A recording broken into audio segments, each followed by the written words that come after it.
Je crois qu'on est en direct, effectivement. Bonjour à toutes et bonjour à tous. Merci d'avoir pris du temps ce matin pour nous rejoindre sur cette jolie table ronde qui nous attend pour les 45 prochaines minutes. On va attendre une première minute, enfin une minute, avant avant de se lancer. On va attendre les derniers retardataires. N'hésitez pas, entre-temps, à poser votre petit bonjour. Voilà, pas poser des questions, mais dire bonjour dans le chat, l'onglet chat ou l'onglet questions qui nous sera utile juste après. Je vous en reparlerai. Et juste nous dire aussi si vous nous entendez bien, si vous nous voyez bien. On est en petit, normalement en dessous de la présentation. Je vois que dans le chat, il y a pas mal de retours déjà et des personnes qui utilisent les emojis, donc c'est parfait. Merci pour vos retours. C'est top. On voit les experts de Livestorm. Exactement, je pense que clairement, c'est pas une première pour tout le monde. Pour me présenter en une ligne, je suis Ban, je travaille chez Civitime et je vais être votre maître de cérémonie. C'est plus joli ça d'ailleurs. Je vais être votre maître de cérémonie pour les 45 prochaines minutes. Donc je vais m'occuper de récupérer vos questions, pouvoir les poser aux intervenants. Je serai aussi le gardien du temps. Voilà, donc faire en sorte de faire en sorte que tout se passe bien et que tout soit condensé sur les 45 prochaines minutes. Avec nous aujourd'hui, on a donc Aymeric, Anthony et Alexandre qui vont pouvoir débattre d'un joli sujet, d'un triptyque, la gamification, la RSE et l'engagement. Je pense qu'on a beaucoup de choses à dire sur ce sujet, mais je vais laisser la place aux experts. Et Aymeric, je vais te laisser te présenter en premier auprès de tout le monde. Donc, bonjour à toutes et à tous. Donc, je remercie la société Civitime qui m'a invité à cette table ronde. Je suis très flatté puisque parler de gamification avec les gens qui font ça tous les jours et pour des grandes organisations et être voilà, cité comme un exemple par ces personnes de chez Civitime, c'est très plaisant. Donc, en quelques mots, moi, je représente la société Colasrail. Donc, on a la chance en France d'avoir une société qui est leader mondial de création et de maintenance des infrastructures ferroviaires. Donc, globalement, quand vous prenez un train, un métro ou un tramway, il y a de grandes chances que les voies de ce métro, les poteaux caténaires ou l'électrification aient été réalisées par la société Colasrail. Donc, dans cette société Colasrail, on a effectivement différents axes RSE. Et dans le cadre de ces axes RSE, nous utilisons notamment la gamification pour faire de l'acculturation de nos collaboratrices et de nos collaborateurs à travers le monde. Donc, on le verra un petit peu après. On a un projet d'entreprise qui s'appelle Act and Commit Together sur la RSE.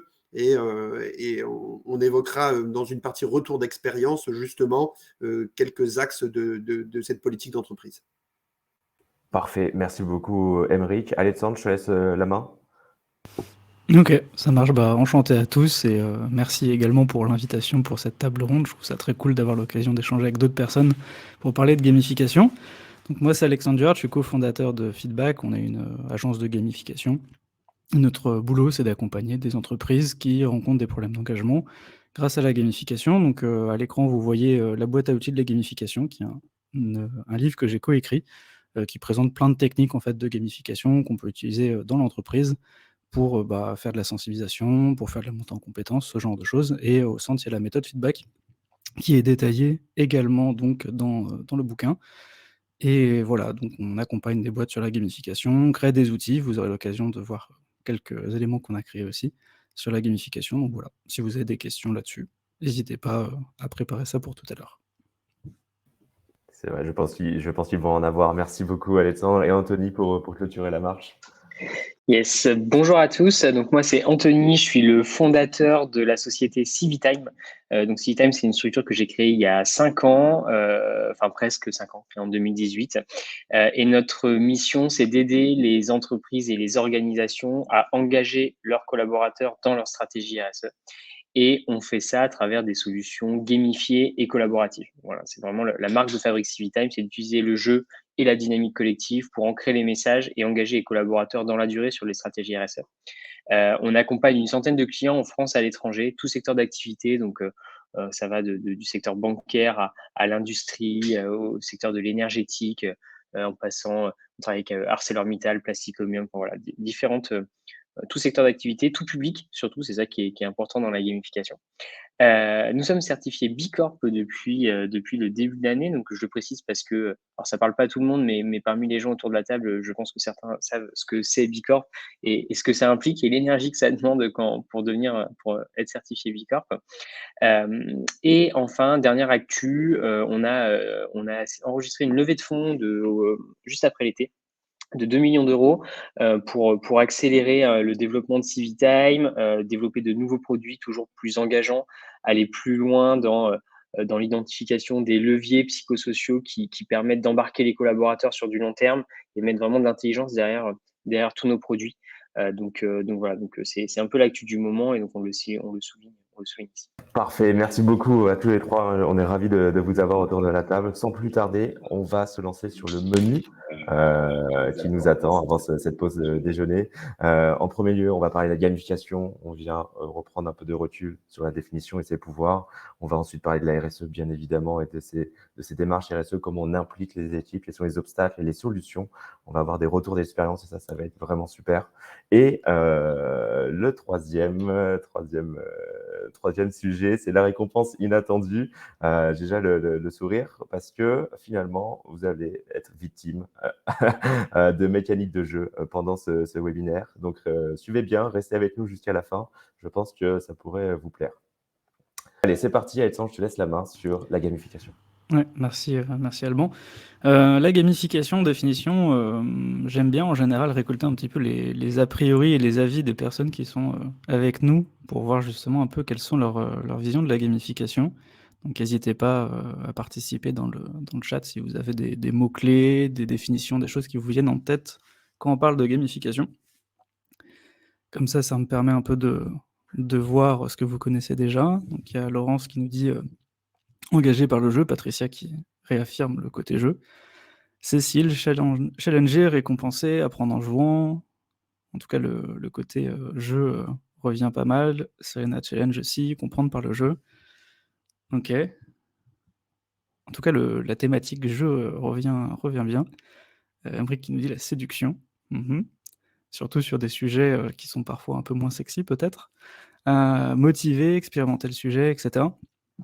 Nous, chez Feedback, on définit la gamification en fait principalement comme une méthode pour générer de l'engagement qui va s'inspirer effectivement des mécanismes ludiques, donc ce qui est présent dans le jeu et qui va nous intéresser, nous séduire, et on le fait en fait pour des objectifs spécifiques. Les objectifs spécifiques, c'est quelque chose qui est assez important et je pense qu'on aura l'occasion d'en reparler dans la table ronde, parce que ça permet de savoir en fait dans quelle direction on a envie d'avancer avec la gamification. Et en fonction de ce qu'on a envie de faire, on va pas forcément mettre en place les mêmes mécanismes ludiques. En termes de mécanismes ludiques, vous en avez cité pas mal. Vous avez parlé de challenger, mince, qu'est-ce qu'il y a d'autre? Je remonte un petit peu. De mesures d'impact, de récompenses, etc. En fait, nous, on prend un petit peu tous ces éléments-là et donc on les transmet sur des situations concrètes pour plein de choses différentes. Ça peut être pour fidéliser des personnes sur une application, ça peut être pour sensibiliser par exemple à la RSE, ça peut être pour plein d'autres choses. Et du coup, on aura des exemples tout à l'heure justement. Mais pour rentrer un petit peu plus dans ce qu'on fait nous chez Feedback avec la gamification, on utilise notamment un outil que vous voyez à gauche qui s'appelle les 9 leviers d'engagement. L'idée, c'est de mieux comprendre et mieux réaliser un petit peu les différentes possibilités qu'on a dans la gamification pour créer justement de l'engagement et pas nécessairement du coup juste se reposer sur des mécanismes un peu classiques. Des fois, ils marchent bien, typiquement les classements, mais des fois, c'est un peu moins efficace et la question, c'est un peu de se demander est-ce que ça va fonctionner pour mon public. Donc nous, on utilise ce modèle un peu conceptuel à gauche et on l'associe avec un outil pratique à droite qui s'appelle les Gamificart, qui est un jeu pour générer plus facilement des idées de gamification ou pour illustrer des exemples. Donc à droite, par exemple, on a la barre de progression et les statuts. Je ne sais pas si vous avez des exemples en tête où vous avez déjà vu des barres de progression ou des statuts, mais ça fait partie des exemples un peu classiques de gamification qui fonctionnent assez bien. Par exemple, LinkedIn utilise une barre de progression dans sa phase d'onboarding pour motiver les utilisateurs à compléter le profil. Et en complétant le profil, en fait, les utilisateurs comprennent mieux la valeur de LinkedIn et vont avoir tendance à rester dessus. Je crois la barre de progression, elle est responsable d'une hausse de la complétion des profils d'à peu près 50 à 60%, donc c'est pas trop négligeable.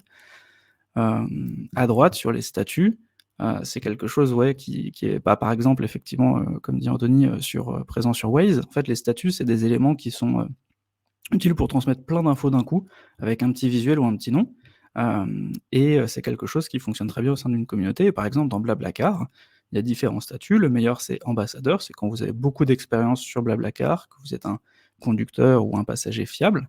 Et ça fonctionne très bien parce que ça permet de valoriser du coup la personne qui est ambassadeur, et ça permet aux autres aussi de savoir que c'est quelqu'un de fiable, et donc inciter les gens à voyager avec cette personne. Donc quand on a 2 conducteurs qui sont sur Blablacar qui proposent le même trajet, l'ambassadeur, il va remplir sa voiture 50% plus vite que celui qui l'est pas. Donc c'est quelque chose qui, à la fois, est intéressant pour engager les personnes, mais en plus, ça valorise ceux qui le sont, donc c'est plutôt chouette. Donc voilà un petit peu pour parler de ce qu'est la gamification, et on peut se poser un peu la question de la gamification, à quoi ça sert, à qui ça sert, pourquoi? Et ben en fait, la gamification, vu que ça sert à faire monter en compétences, ça sert à fidéliser, ça sert à inciter à passer à l'action, en fait, on peut l'utiliser à plein d'endroits dans l'entreprise.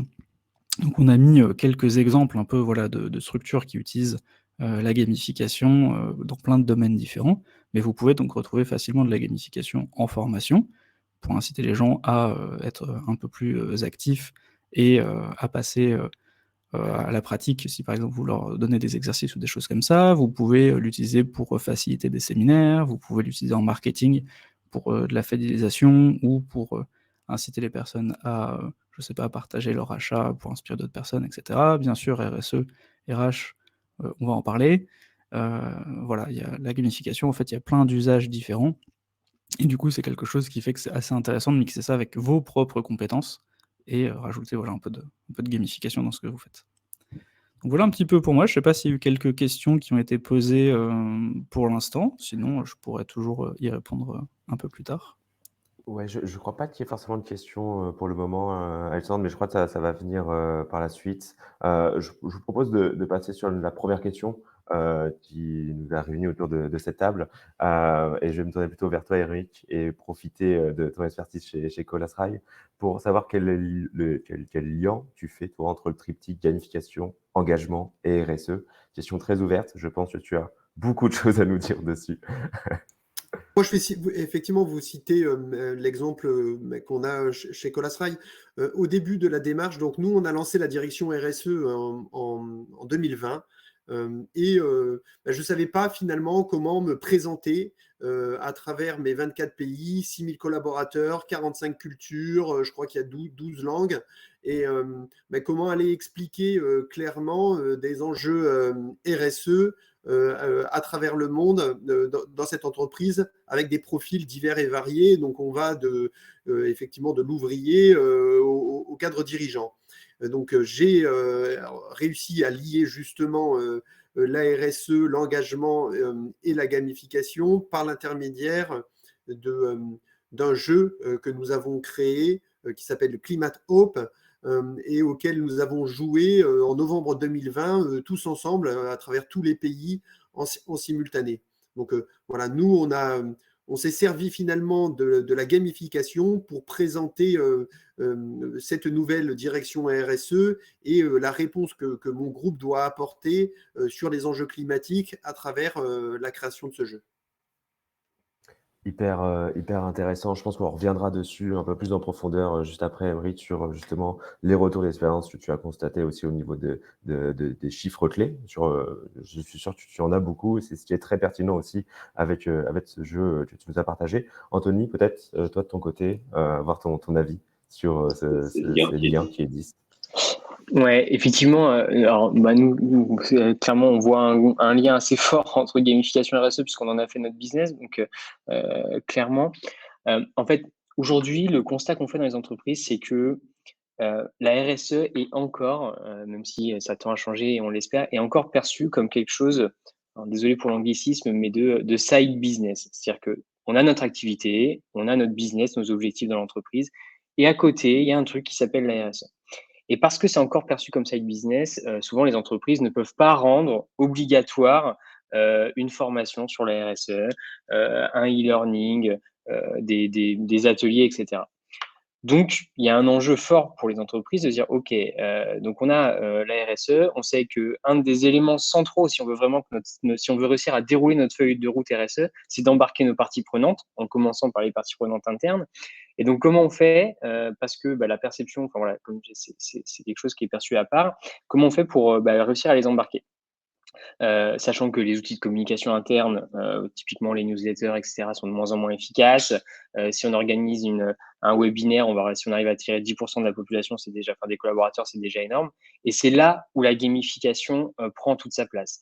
C'est-à-dire que si vous n'arrivez pas enfin, en tout cas, vous voulez pousser un sujet auprès des collaborateurs et que vous ne pouvez pas leur mettre des coups de bâton, on va dire, et rendre ça obligatoire, la gamification va permettre de générer l'intérêt du collaborateur, de capter son attention.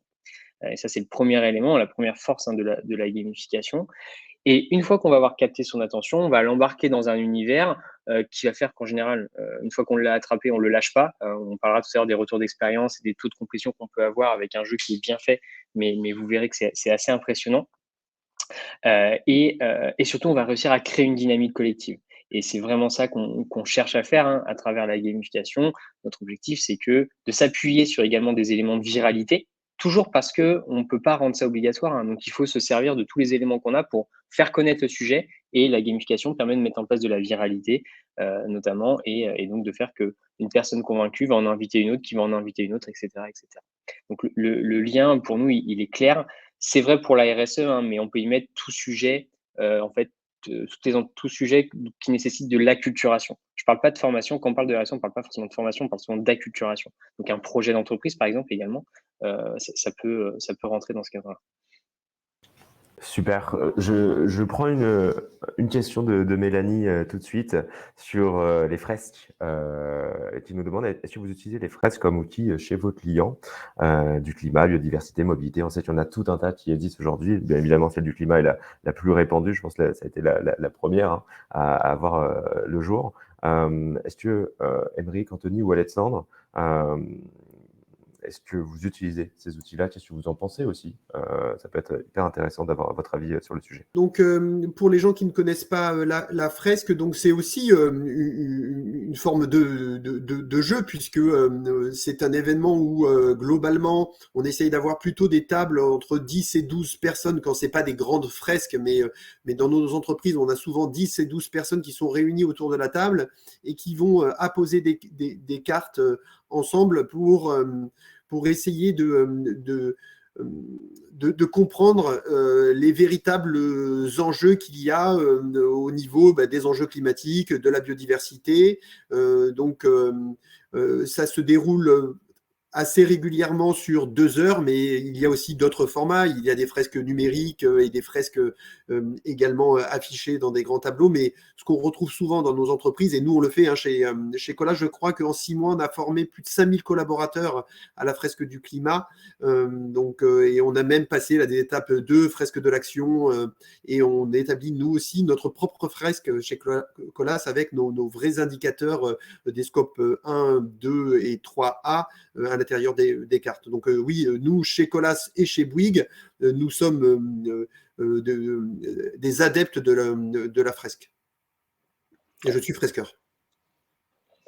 Pour compléter ce que dit Aymeric, alors clairement, la fresque, c'est un outil forcément qu'on connaît bien, qu'on peut proposer à nos clients effectivement quand ça s'y prête. C'est un outil qui est extrêmement efficace et souvent nos clients perçoivent une vraie complémentarité en fait entre la fresque et les solutions qu'on peut proposer chez Civitime, puisque la fresque elle a cette force de vous donner un uppercut, quoi. Et c'est la volonté qu'ils ont. C'est-à-dire que la fresque, vous arrivez, vous faites une fresque, vous terminez la fresque, vous avez envie de vous cacher sous la couette pour les 10 années à venir. Et là où c'est à ce moment-là où on arrive chez Civitime pour justement expliquer, ok, on a pris un uppercut, mais il y a un deuxième round. Et c'est là où on va venir expliquer, présenter aux collaborateurs à travers le jeu la feuille de route et comment l'entreprise prend le sujet en main. Et c'est vraiment ça, la force du jeu, c'est qu'on va dire, OK, on t'a expliqué les enjeux, On t'a expliqué que si on fait pas grand-chose, on va un peu droit dans le mur. Mais attention, mais regarde, ton entreprise, elle, déjà met des mesures en place, donc a une feuille de route RSE, prend des engagements. Et ensuite, regarde toi comment tu peux t'inscrire dans cette feuille de route. On y va vraiment, en fait, l'idée, c'est vraiment d'y aller en entonnoir, quoi. C'est-à-dire les enjeux, comment l'entreprise répond à ces enjeux et comment toi, en tant que collaborateur, tu peux répondre à ces enjeux. En tout cas, c'est l'approche qu'on a. Et donc, Fresque du climat, bien sûr, est extrêmement complémentaire avec ces outils-là. Merci pour ces précisions. Je pense qu'on peut reprendre encore un peu plus de recul par rapport avant de rentrer dans les outils qui sont mis en place et autres. C'est surtout se poser la question, et on l'entend beaucoup dans de nombreuses entreprises par rapport à la culture, mais la gamification, comme on l'a dit tout à l'heure, c'est très lié aussi au monde du jeu, bien évidemment. Et on entend souvent l'objection qui est nous, dans notre entreprise, on ne joue pas. On n'est pas là pour jouer.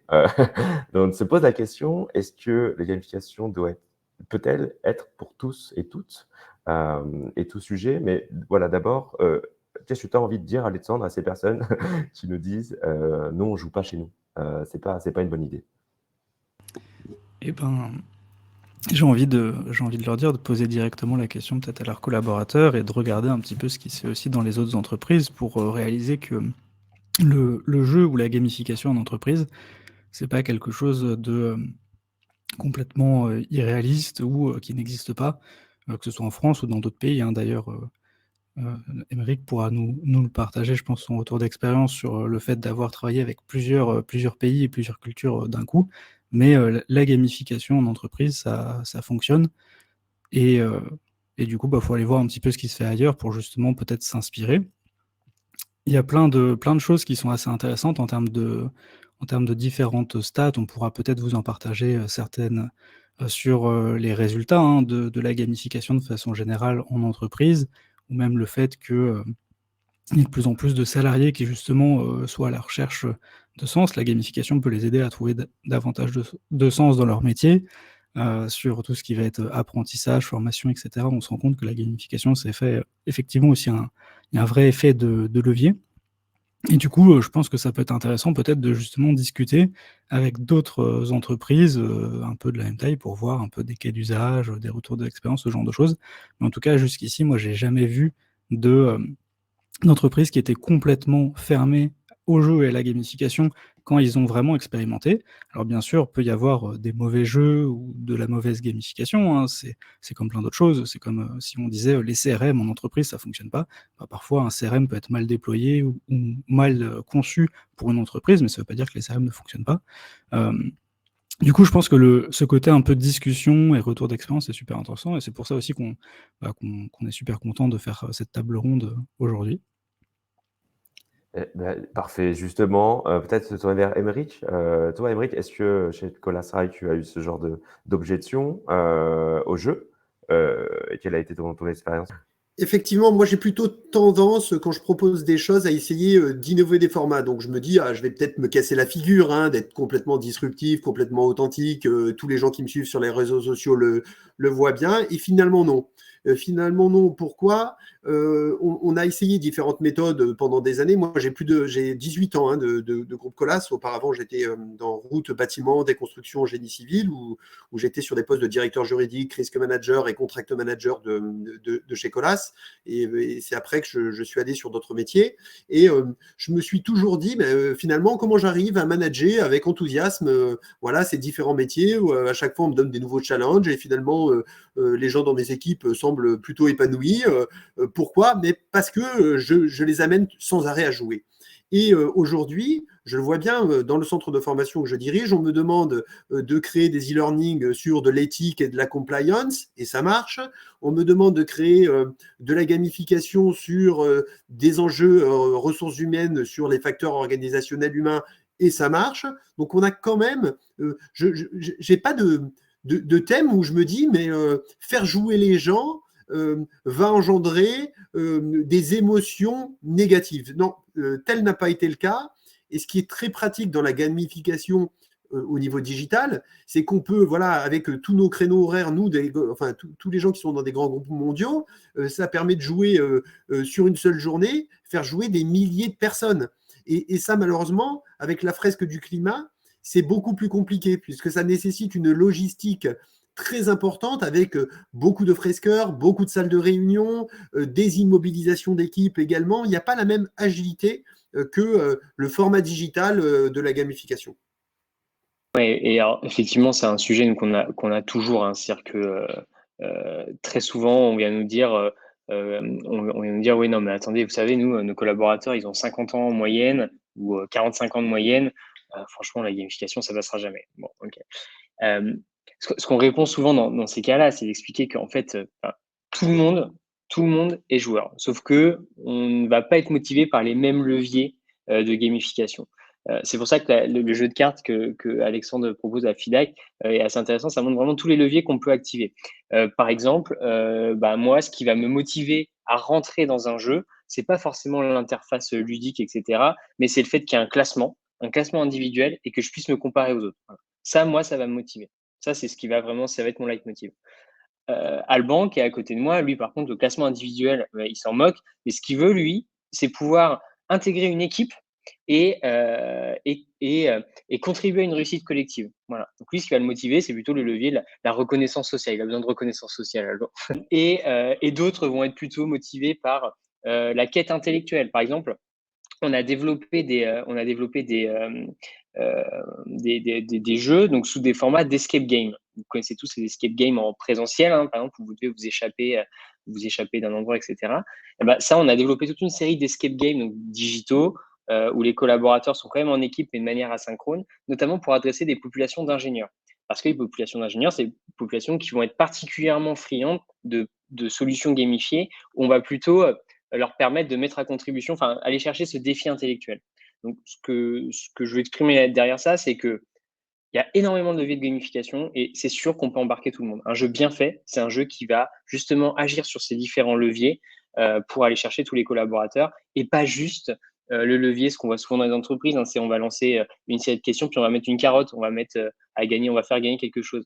Alors, ça peut être un levier, mais c'est loin d'être le seul. Hein. La carotte est loin d'être le seul. Et au contraire, quand on a besoin d'une carotte, quand on a besoin donc d'une motivation extrinsèque, c'est parce que la motivation intrinsèque, donc qu'on a à réaliser la solution, n'est pas suffisamment forte. Donc un jeu pas suffisamment bien fait. Parfait. On a eu une jolie question de la part de Serena. Je me permets de vous la poser. Et vous prenez la main en fonction de si elle vous inspire ou non. Je pense qu'elle va vous inspirer. C'est comment engager des salariés qui travaillent en usine et n'ont pas accès direct aux outils digitaux. On se pose vraiment cette question de l'équipement finalement. Comment on y répond à cette problématique? Je peux donner un premier ex si vous voulez là-dessus. On a souvent ce cas-là hein, en fait, dans industrie logistique aussi, hein, où des gens qui sont sur des plateformes logistiques, c'est souvent le cas. Nous, les dispositifs qu'on met en place, on va chercher, par exemple, sur des populations en usine, alors déjà, on va beaucoup s'appuyer sur la chaîne managériale. Hein. Si déjà les managers, quand ils font les points d'équipe les matins, etc., sont pas un peu partie prenante sur le sujet, c'est un peu compliqué. Mais souvent, on va réussir à les embarquer en leur montrant pourquoi c'est important en tant que manager que leurs équipes soient impliquées dans la RSE, pour des enjeux de marque employeur qui sont évidents, pour des enjeux d'engagement, etc. Et par exemple, on va mettre en place des systèmes de QR code dans la machine, au niveau de la machine à café, dans les salles de pause, etc. Les endroits où en fait les collaborateurs sont sur leur smartphone, même leur smartphone personnel en fait, hein, puisque alors, c'est là où ça peut être complexe puisque les entreprises ne peuvent pas obliger le collaborateur à utiliser son smartphone personnel pour faire un jeu d'acculturation à la RSE, donc les entreprises ne le font pas. Et parce que c'est un jeu, et on va plutôt le présenter comme un cadeau qu'on fait aux collaborateurs en disant, bah voilà, on a créé ce jeu qui permet d'acculturer sur la RSE, tu peux le faire ou tu peux ne pas le faire, et parce que c'est un jeu, le collaborateur va utiliser son smartphone perso. Si on lui faisait la même chose avec un e-learning, je pense qu'on aurait beaucoup moins d'engagement et ils n'utiliseraient absolument pas leur smartphone perso. Donc nous, c'est plutôt on market ça vraiment comme un cadeau que l'entreprise fait aux collaborateurs. C'est gamifié, c'est sympa, c'est ludique. Allez-y et ils vont flasher le QR code, ils vont utiliser leur smartphone perso et c'est parti. Donc ça, c'est un des moyens qu'on utilise pour notamment engager des populations qu'on dira déconnectées en fait. Super, je pense que ça répond très bien à la question. Sauf si Émeric ou Alexandre, vous voulez compléter, mais sinon on peut passer à cette dernière partie qui est liée au retour d'expérience, réussite et chiffres clés. On a commencé à l'aborder au début de cette table ronde. Aymeric, peut-être revenir sur le jeu que tu étais en train de présenter au début de l'échange Oui. Et donner des chiffres et autres. On l'a travaillé avec le laboratoire climat de Jussieu et Sorbonne. On a envoyé, voilà, sur un jour, je crois qu'il y avait à peu près 1 millier de messageries de gens donc, qui sont dotés d'Internet pour pouvoir jouer. Et dès le premier jour, je crois qu'il y a plus de 600 personnes qui ont pu y jouer. Et on s'est aperçu, en fonction des endroits, que même des gens sont venus se créer des challenges avec des personnes de l'externe, avec leur famille. Et donc, il y a eu toute une émulation après pendant plus d'une semaine où on a finalement touché une population beaucoup plus large que la population que l'on escomptait. Et ce qui nous a permis cette année de gagner justement juste derrière la fresque du climat, qui a aussi un format numérique, le second prix du trophée des Digital Learning en termes d'acculturation RSE. Et ce qui a beaucoup plu dans ce jeu, c'est que nous avons mis ce que savait faire Colas Rail en termes d'énergie renouvelable, de biodiversité. Et on a vraiment pu utiliser des exemples concrets que nos collaborateurs ont dans leur quotidien. Donc, ça nécessite effectivement des aménagements du jeu, mais ça, Civitime sait aussi le faire. Civitime a des produits sur étagère, mais également des produits qu'ils peuvent concevoir sur mesure pour répondre exactement aux besoins. Parce qu'on s'aperçoit quand même qu'il y a un côté un peu chauvin de nos collaborateurs, c'est ils veulent pas être déconnectés de la réalité. Expliquer globalement le rapport du GIEC, ils ont du mal. Par contre, leur expliquer en quoi ce qu'ils réalisent dans leur quotidien est susceptible de sauver le monde, ça, c'était très parlant. Et du coup, on a eu effectivement une grande réussite et des félicitations et pour tout type de génération. C'est ça qui était génial, c'est qu'on a aussi bien des gens de 20 ans qui ont joué que des gens de 60, 65 ans qui y jouaient, et y compris avec leurs enfants adolescents le week-end, où on leur permettait aussi de jouer le week-end à ce jeu.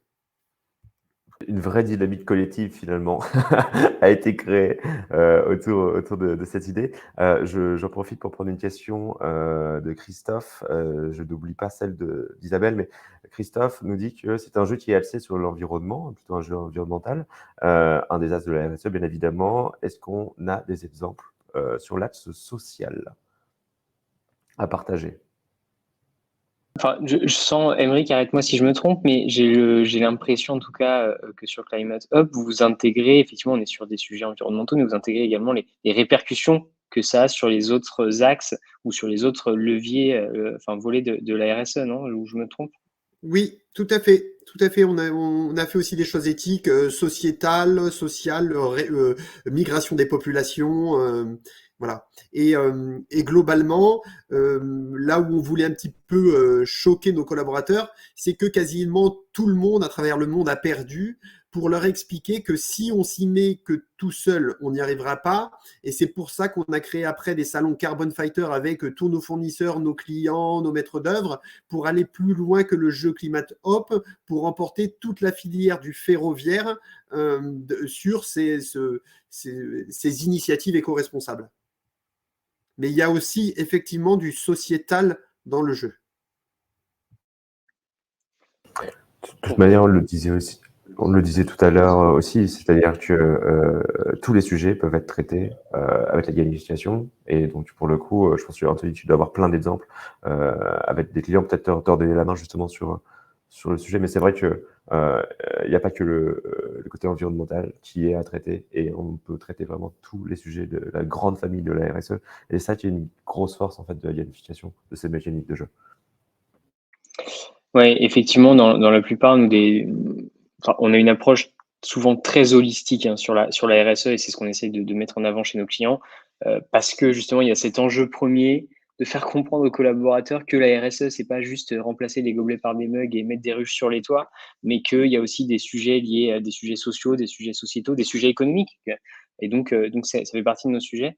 Vous voyez sur cette slide là que j'affiche là le jeu, vous voyez en bas à gauche là, qui ressemble un peu aux Sims. Ça typiquement c'est un exemple de produit que beaucoup de nos clients mettent en place justement pour appuyer sur le côté justement, enfin l'intégralité des axes de la RSE. Donc en fait sur cet environnement de jeu par exemple, on va immerger les collaborateurs dans un écosystème sur un territoire qu'ils doivent développer. Déjà, on y intègre comme ça petit à petit l'aspect sociétal.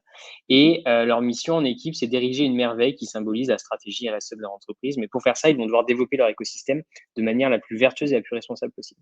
Et toutes les actions qu'ils vont réaliser vont avoir des impacts au niveau environnemental, au niveau social et au niveau sociétal. Donc l'idée, c'est vraiment de montrer que tout est un peu, qu'une action environnementale a un impact sur les autres volets, etc. etc. Ça, c'est un exemple de produit, par exemple, pour répondre à cette question de Christophe que l'on commercialise beaucoup. Quelques chiffres globalement sur la gamification et sur, en tout cas, les retours que l'on a, nous, de nos clients. Et après, je répondrai à une question que j'aime bien. On va prendre aussi le sujet à contre-pied sur qu'est-ce qui fait que ça marche pas, des fois. En moyenne, quand on déploie Civitime chez nos clients, quels que soient les jeux, donc on a vraiment tout type de jeux, mais on a une trentaine de jeux chez Civitime. En moyenne, on a un taux de participation, ça dépend de la taille des entreprises, mais de participation volontaire aux alentours de 60%. Sur des entreprises à taille moyenne, des clients Civitime, c'est 1500 collaborateurs. Donc forcément, plus on est sur des entreprises de taille inférieure, plus le taux de participation est élevé. Et l'inverse est vrai aussi, hein, plus ça monte, moins on arrive à avoir ces taux de participation-là. On a des taux de complétion aux alentours des 75%. Donc c'est-à-dire le collaborateur qu'on a réussi, comme je vous disais, à capter, qu'on a embarqué dans le jeu, une fois qu'il est rentré dedans, il va faire au moins 75% de l'aventure. Sachant qu'on est toujours sur du principe de micro-learning. Hein. C'est-à-dire que l'objectif, c'est pas qu'il passe 3 heures dessus, c'est plutôt qu'il y passe, je sais pas, 10 fois 5 minutes. C'est-à-dire que je suis dans le métro, je fais 5 minutes ou 2 minutes et je reviens le lendemain, etc. Donc on les oblige à revenir, mais ça marche quand même plutôt pas mal. Donc ça, c'est pour les stats de manière globale sur les taux de participation. Mais néanmoins, des fois, ça marche pas. Des fois, ça marche pas. Des fois, on n'arrive pas à embarquer les collaborateurs. Souvent, il y a deux choses. J'ai deux exemples là qui me viennent en tête sur des éléments qui font que ça marche pas. Le premier, c'est si la RSE tombe un peu de nulle part et n'est pas incarnée par la gouvernance de l'entreprise.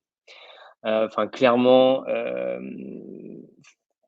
ça c'est impossible. On ne peut pas embarquer des collaborateurs sur une thématique sur lesquelles on sent pas que l'entreprise est engagée, met en place des actions, etc. C'est pour ça que dans l'entonnoir que je vous expliquais tout à l'heure et qu'on propose à nos clients, dire d'abord on sensibilise de manière macro, ensuite on montre ce que l'entreprise prévoit de faire, sa feuille de route, et après on demande aux collaborateurs de s'impliquer. Et pas dans l'autre sens, pas de dire on a trop de clients qui me disent on veut faire un challenge sur des éco-gestes. Ah, ok, mais pourquoi? Et on en oublie souvent le pourquoi. Et nous, en tout cas, le parti pris qu'on a chez Civitime, c'est qu'il faut que l'entreprise ait un devoir d'exemplarité. Voilà ce qu'on fait. Et ensuite, de redescendre au niveau de l'individu. Donc ça, c'est un premier exemple. Si ce n'est pas incarné par la gouvernance, globalement, c'est compliqué d'embarquer derrière. Et un deuxième exemple, c'est un deuxième élément qui peut faire qu'on n'arrive pas à embarquer, c'est le manque d'implication du middle management. Si le management intermédiaire, on va dire, n'est pas partie prenante dans le déploiement d'une solution comme gamifiée ou non d'ailleurs, mais dans le déploiement notamment de Civitime, si je parle de notre cas, on se rend compte que c'est compliqué d'aller chercher les collaborateurs. Et c'est là où on a un vrai rôle de pédagogie à faire sur, OK, cher manager, on va solliciter tes collaborateurs pour qu'ils participent 2 minutes par jour à un serious game sur les RSE. Mais notre job, c'est de lui expliquer quel impact ça va avoir sur le sentiment d'appartenance que ce collaborateur va avoir sur son entreprise, et bien lui expliquer que la RSE, c'est pas avant tout, mais c'est également un levier d'attractivité et de fidélisation des talents. Et ça commence à rentrer dans les mœurs. Hein. Les gens commencent notamment avec les nouvelles générations qui rentrent sur le marché du travail, on se rend compte que c'est une vraie demande de travailler dans des entreprises engagées. Donc, on va sensibiliser le manager sur cette thématique en lui disant attention, tu vas en avoir en tant que manager, si tes collaborateurs participent, tu vas forcément récupérer, tu vas avoir un intérêt à ça. Voilà. Donc les deux éléments pour répondre à la question de tout à l'heure, c'est la gouvernance qui n'incarne pas le sujet et un manque d'implication du middle management dans nos retours d'expérience. Super, merci beaucoup Anthony. Je vois que Alexandre et Émeric aussi en profitent pour répondre à tout un tas de, de questions qui se posent dans le chat. Est-ce que vous voulez répondre à une dernière, plus en profondeur peut-être, par rapport à celle que vous voyez apparaître sur votre écran, Émeric, Alexandre? Moi, j'ai Fares qui me demande est-ce que je suis tout seul pour développer Climate Hop. Donc nous, on a travaillé avec le laboratoire Jussieu-Sorbonne qui allait sortir quelques années après un jeu plateau qui est sorti justement à Noël là chez BioViva qui s'appelle Climatic Tac. Donc moi, il y a 2 ans, j'ai pris ce futur jeu Climatic Tac que j'ai adapté en digital parce que j'adore le digital pour les besoins de Colasrail. Donc je n'avais pas de société prestataire. Mais là, justement, je propose en ce moment Civitime à Colasrail pour gagner en graphisme, gagner en ergonomie, en ce sens. Voilà. Donc après, je serai accompagné, mais jusqu'à présent, je le faisais en interne.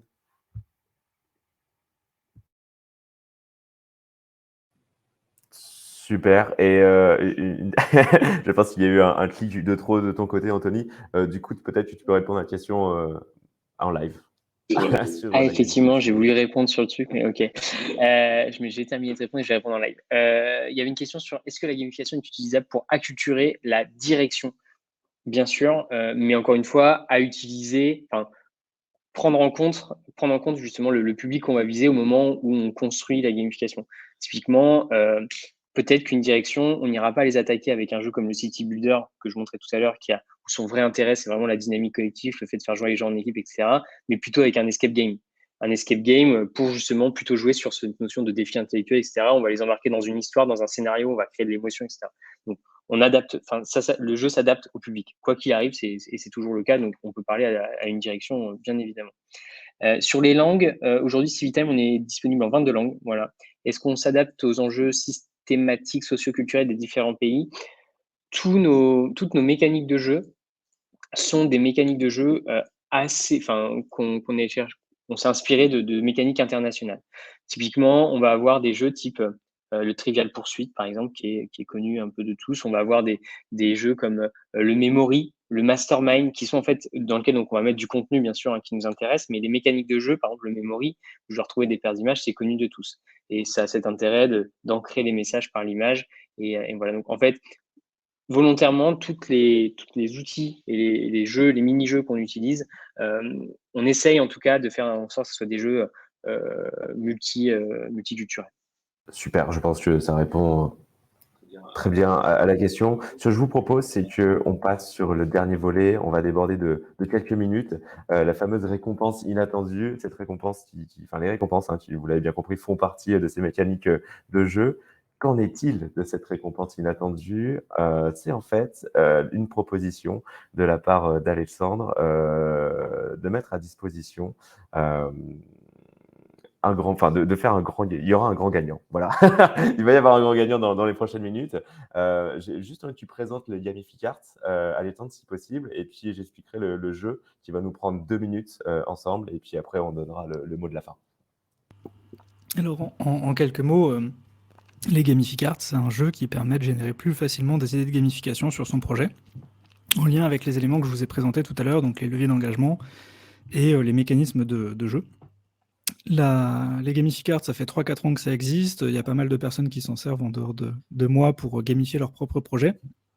Et en début d'année, on s'est dit, et si on faisait une nouvelle version, une version améliorée de justement tous les apprentissages qu'on a pu avoir sur ces dernières années. Et donc là, depuis ce mois-ci, il y a des personnes qui commencent à les recevoir en paquet physique. Et il y a une version numérique qui est beaucoup plus simple à utiliser, notamment quand on travaille avec des personnes à l'étranger, parce que numérique. Et du coup, voilà, donc c'est vraiment un outil qui est là pour vous aider à générer des idées de gamification. Et moi, je m'en sers beaucoup en atelier avec mes clients qui peuvent être à l'aise avec la gamification, parce qu'ils ont déjà plusieurs projets sous le coude, et d'autres personnes qui ne le sont pas du tout, et ça marche très bien. Donc voilà.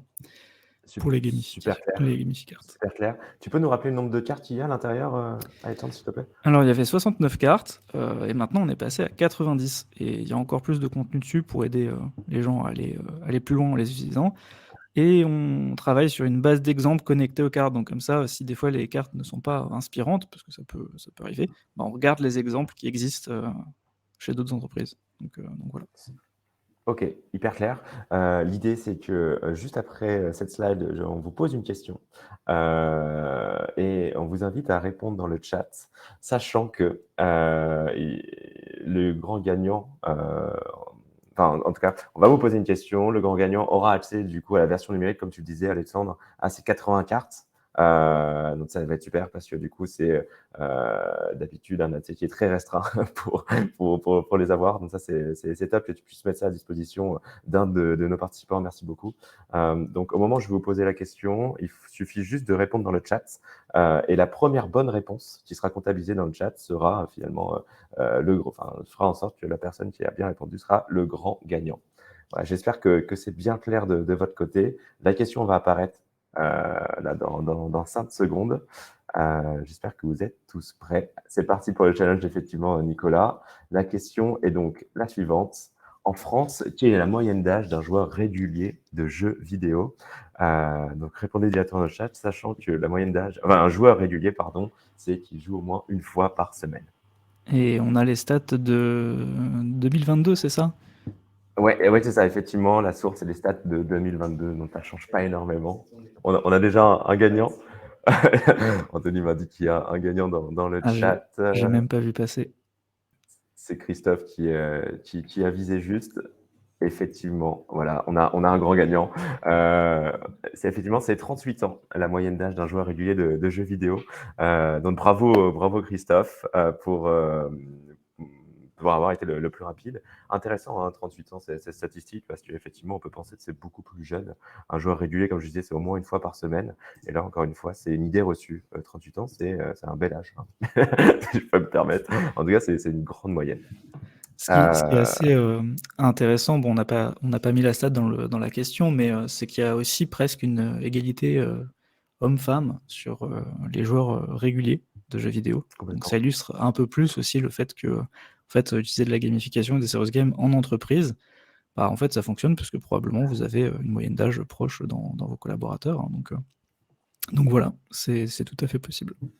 Et sur le mot de la fin aussi, du coup, Alexandre, ce qui peut être intéressant, c'est par quelle mécanique de jeu on est passé là, il y a 2 minutes, justement avec cet exemple. Si tu peux nous donner les 3 principales qu'on Ouais, voit à alors l'écran. pour illustrer un petit peu tout ça, parce que les gamificards sont utiles pour générer des idées, mais aussi pour comprendre des éléments de gamification qui sont déjà autour de vous. Ici, donc, la carte un peu principale sur ce qu'on vous a proposé, c'est la récompense un petit peu inattendue, même si elle a été teasée en début de webinaire. Mais l'idée, c'est que les récompenses inattendues, en fait, c'est des choses qui surprennent le public. Et généralement, du coup, en termes de ressenti et d'émotion, c'est beaucoup plus fort qu'une récompense où on sait qu'on va l'avoir. Une autre variante, c'est les récompenses aléatoires, où on sait qu'on en a une, mais on ne sait pas ce qu'on aura. Typiquement l'auto, ce genre de choses. Là, il y a quelques autres cartes, il y en a plein en fait, qui pouvaient se connecter à cette situation, mais j'ai choisi de parler d'opportunités, parce que du coup, bah, comme vous l'avez vu, tout le monde a joué directement. Enfin, il y a eu un pic de participation, parce qu'en fait, c'est une opportunité qui se reproduira a priori plus, sauf peut-être dans un autre webinaire. Mais du coup, tout le monde joue maintenant, parce qu'il y a un temps un peu limité pour avoir une chance de gagner. Et j'ai mis la carte nouvelle compétence parce qu'en fait, ce que je trouve intéressant aussi, c'est que du coup, la récompense vous permet d'acquérir a priori des nouvelles compétences sur la gamification. Et donc, j'espère que ça va vous aider à gamifier vos projets. Alors, j'enverrai juste après le webinaire, du coup, la version complète, mais vous recevrez une version un peu limitée, mais qui vous permettra de faire quand même vos premiers pas avec les cartes par la suite du webinaire. Yes, effectivement, tu fais très bien de le préciser. Donc, Christophe est notre grand gagnant, il aura accès à toutes les cartes. Et pour tous les autres participants, pour vous remercier d'être venus aussi avec nous sur cette matinée, vous aurez accès à quelques cartes qui sont mises à disposition par Alexandre. On vous l'enverra en même temps que le replay. Donc, merci beaucoup pour ce joli cadeau et ce joli geste. Je pense que ça sera très utile pour les personnes qui sont autour, qui nous écoutent. On a un peu dépassé le timing. Je vous propose un mot de la fin chacun. Une notion à retenir, les gamifications peut-être, appliquées au monde de la RSE pour Emery, pour Anthony, étant de manière peut-être plus macro, avant de remercier tout le monde de nous avoir écoutés. Audace. Audace. Ah, Bah, pardon. oui, moi j'avais pas un mot, mais je pense que du coup, le message c'est que la gamification, je pense qu'il faut s'en emparer maintenant avant que tout le monde autour de vous s'en empare. Le côté un peu opportunité du coup. C'est beau. Et moi, je dirais, soyez innovants. Soyez innovants, n'ayez pas. Enfin, éveillez la curiosité de vos collaborateurs avec un outil qui sort de nulle part, qu'ils n'ont pas l'habitude de voir, et n'ayez pas peur de casser les codes. Et c'est comme ça que vous allez les embarquer sur ces sujets liés à la RSE. Enfin, nous, on est convaincus, hein, vous l'avez compris chez Civitime, que c'est aujourd'hui, enfin, la gamification, que ce soit chez nous, que ce soit chez les autres d'ailleurs, hein, mais la gamification pour nous est le meilleur moyen d'embarquer sur la RSE parce qu'on crée cette dynamique collective, etc. Donc voilà. Si vous avez envie d'en savoir plus sur ce qu'on fait chez Civitime, venez, n'hésitez pas à solliciter nous, on parlera avec plaisir de vos projets et puis si on peut vous aiguiller, avec grand plaisir. Voilà. Merci beaucoup pour ces derniers mots. Merci à tout le monde de nous avoir suivis ce matin. Merci pour vos bonnes ondes dans le chat. Pour vous retrouver, je pense Anthony, Émeric, Alexandre, ça se joue principalement sur LinkedIn. Hein. Donc n'hésitez pas, je pense, à vouloir vous connecter. On a 3 rockstars de ce réseau. Donc gardez le lien avec eux directement sur LinkedIn, ce sera le plus simple, je pense. Et puis voilà, nous on va se retrouver, je pense, sur le mois de janvier pour un prochain webinaire, toujours sur ces idées de gamification, de RSE, d'engagement qui nous passionnent au quotidien. Et encore une fois, merci à tous les 3 d'avoir joué le jeu aujourd'hui. On a appris beaucoup de choses, je pense. Et merci à tous et à toutes de nous avoir suivis. Bonne journée et bon appétit.